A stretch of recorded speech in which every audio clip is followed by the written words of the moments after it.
যারা আধা নামাজি বেনামাজি, ওদের রমজান মাসে রোজা হচ্ছে হিন্দুদের উপবাসের মতো। হিন্দুরা উপবাস করে, হিন্দুরা ওদের রোজাকে কি বলে? উপবাস বলে। তো বেনামাজিদের রোজা রাখা হচ্ছে হিন্দুদের উপবাসের সমান। জি, কারণ যে নামাজ পড়ে না সে তার ইমানকে ভঙ্গ করে। কুফরের অবস্থা, কুফরের অবস্থা কোনো আমল কবুল হয় না। কুফরের অবস্থায় কোনো আমল কবুল হয় না। ভালো করে শুনে রাখেন, ফজরের নামাজ পড়েন না, সাহারি খেয়ে রাত 12টায় শুয়ে গেলেন আর রোজা রাখলেন, 4 ওয়াক্ত নামাজ পড়েন, কি আশা করছেন আল্লাহর কাছে? বঞ্চিত হতভাগা। কোনো আশা করেন না আপনি, এই আশা করে লাভ নেই আপনার। ইসলামকে বুঝুন আর বুঝে পালন করুন।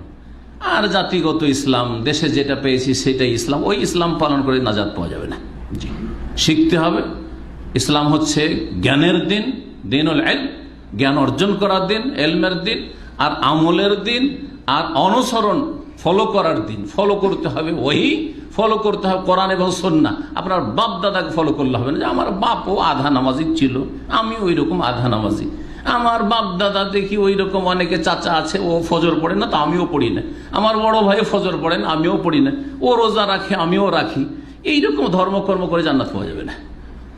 জ্ঞান হাসিল করতে হবে, ওহির জ্ঞান, কোরআন এবং হাদিসের, এবং তা ফলো করতে হবে। ইত্তাবে মা ইউহা ইলাইকা, যা ওহী করা হচ্ছে তা ফলো করতে, অনুসরণ